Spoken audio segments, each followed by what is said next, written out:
पिछले एपिसोड में हमने देखा था कि चुयांग सिंगयून पर अटैक करने की कोशिश कर रहा था। अब चुयांग की वजह से वहां की फॉर्मेशन टूट जाती है, जिसके बाद सिंगयून और चुयांग दूर जाकर गिरते हैं। इसमें चुयांग को ज्यादा चोट नहीं आती, लेकिन सिंगयून अब कमजोर था, इसलिए वह ज्यादा जख्मी हो जाता है। फिर चुयांग उठता है और सिंगयून से अपना बदला लेने के लिए उसे मारने जाता है, क्योंकि उसकी वजह से चुयांग को उसके ही विलेज से निकाल दिया गया था। तब सिंगयून कहता है कि मुझे तुम पर दया आ रही है, तुम आज भी वही बकवास हो। यह सुनते ही चुयांग गुस्सा हो जाता है और उस पर अटैक करने लगता है, लेकिन सिंगयून खुद को प्रोटेक्ट कर लेता है। फिर भी सिंगयून अब कमजोर हो गया था, इसलिए चुयांग उसे किक मारकर दूर फेंक देता है। इसी बीच हम देखते हैं कि स्पिरिचुअल तलवार का कंबाइन प्रोसेस कंप्लीट होने वाला है। अब चुयांग सिंगयून पर अटैक करने के लिए दौड़ता है, लेकिन अब सिंगयून की तलवार भी रेडी हो जाती है, जिसकी मदद से वह चुयांग की तलवार तोड़ देता है और उस पर अटैक करके उसे दूर फेंक देता है।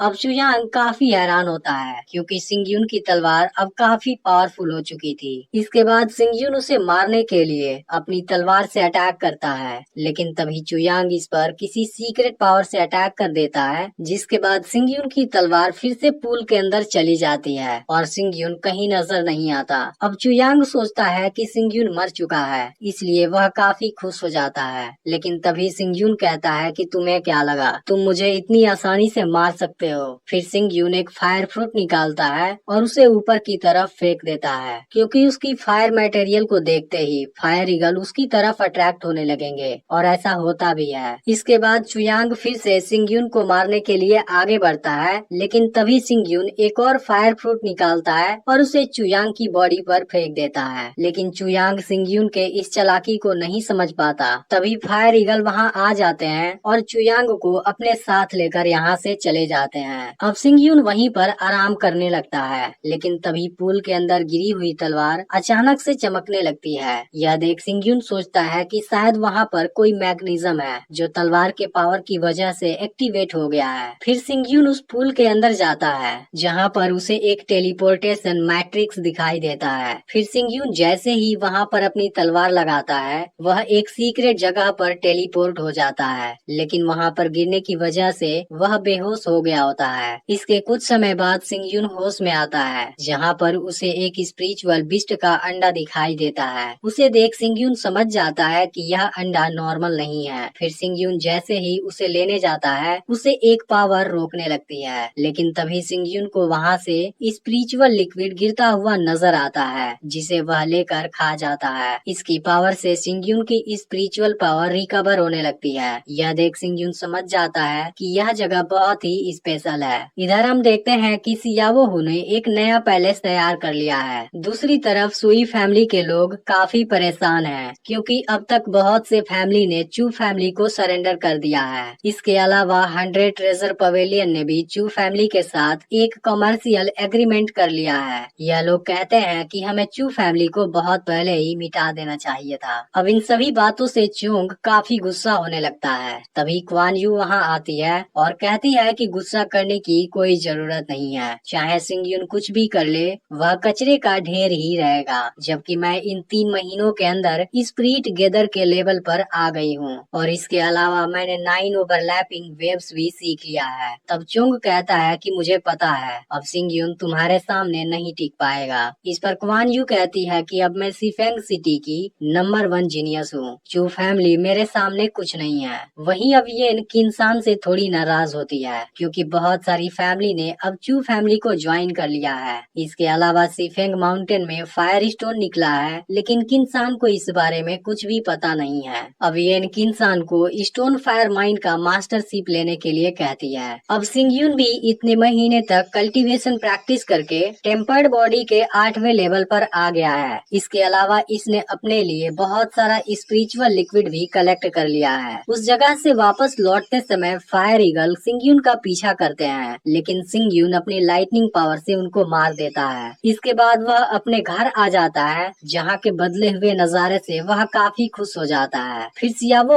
उसे बताता है कि इस दौरान बहुत सी फैमिली ने हमारी फैमिली को ज्वाइन कर लिया है, लेकिन सिंगयून को वहाँ लियू सियान नजर नहीं आ रही थी। तभी अचानक से वह पूरी जगह हिलने लगती है और वहाँ के बिल्डिंग से फ्रोजन स्पिरिचुअल पावर निकलने लगती है। यह देख सिंगयून तुरंत अंदर जाता है, जहाँ उसे लियू सियान के पास एक लड़की नजर आती है। सिंगयून देखता है कि लियू सियान की फ्रोजन पावर काफी तेजी से एक्टिवेट हो रही है, जिससे लियू सियान को काफी परेशानी हो रही है। इसके बाद वह लियू सियान के पास जाने वाला होता है, लेकिन लड़की उसे मना करती है, पर सिंगयून नहीं मानता है और जैसे ही लियू सियान को टच करता है, उसकी पूरी बॉडी बर्फ में जमने लगती है। तब लड़की अपनी आइस फ्लावर से सिंगयून को वहाँ से फ्री कराती है और लियू सियान भी सेफ कंडीशन में होती है। अब लियू सियान भी सिंगयून को देख काफी खुश होती है। इसके बाद वह सिंगयून को बताती है कि लड़की का नाम बिंगली है। जब वह यहाँ से गुजर रही थी, उसे लगा कि मेरे और उसके बीच कोई रिलेशन है, इसलिए वह यहाँ पर रुक गई। तभी सिंगयून की नजर बिंगली के ड्रेस पर जाती है और वह समझ जाता है कि बिंगली का संबंध नाइन फ्रोस्ट पैलेस से है।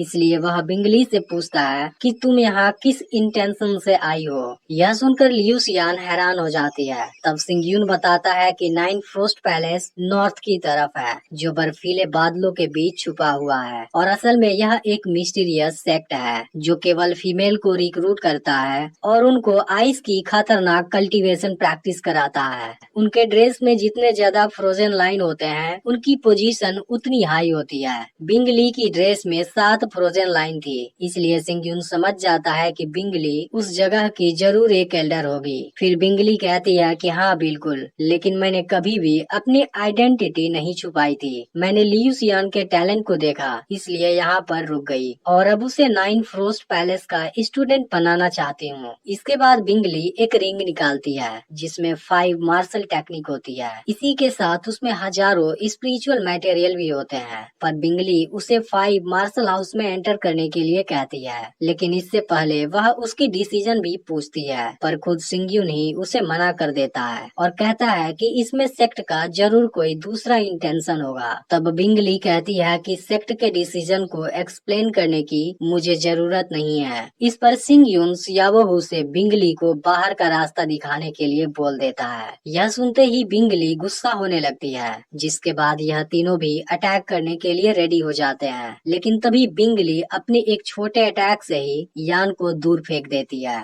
लेकिन सिंगयून पर इस बात से कोई फर्क नहीं पड़ता है और वह अभी भी उसका सामना करने के लिए तैयार होता है। यह देख बिंगली आइस फ्लावर से अटैक करने जाती है, लेकिन फिर लियू सियान बीच में आकर दोनों की फाइट रोक देती है, पर सिंगयून अभी भी नहीं मानता और बिंगली का सामना करने के लिए तैयार होता है। तब बिंगली कहती है कि क्या तुम्हें नहीं पता लियू सियान के पास कौन सी बॉडी है। यह सुनते ही सिंगयून इस बारे में पूछता है। तब बिंगली बताती है कि इस दुनिया में एक ऐसा स्पेशल ब्लड है जिसकी पावर के सामने कोई नहीं टिक सकता और मुझे लगता है कि लियू सियान के पास फाइनल 9 फ्रोस्ट ब्लड है। यह सुनते ही सिंगयून हैरान हो जाता है। फिर बिंगली बताती है कि इस ब्लड में बहुत ही खतरनाक बर्फीली पावर होती है। अभी कुछ देर पहले केवल एक छोटा सा एक्सप्लोजन हुआ था, लेकिन अगर यह पूरी तरह से एक्टिवेट हो गया तो इसे रोकना नामुमकिन हो जाएगा और 10,000 मीटर के रेडियस में मौजूद पूरी जगह तबाह हो जाएगी। यह सुनकर लियू सियान डर जाती है। फिर सिंगयून पूछता है कि क्या 9 फ्रोस्ट पैलेस इसे कंट्रोल कर सकता है। फिर बिंगली बताती है कि सेक्ट के पहले एल्डर के पास भी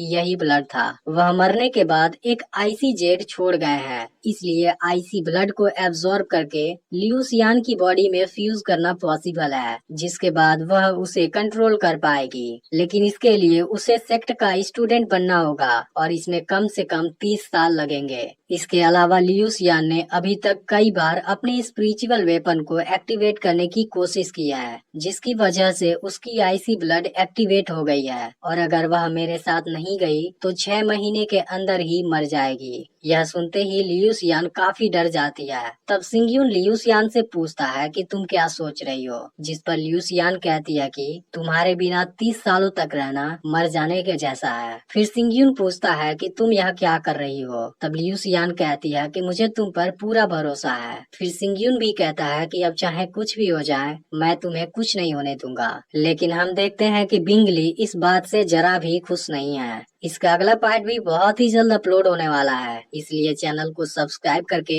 नोटिफिकेशन को ऑल पर सेट कर लेना। और अगर पिछला पार्ट मिस कर दिया हो तो लेफ्ट वाली वीडियो जरूर देख लेना।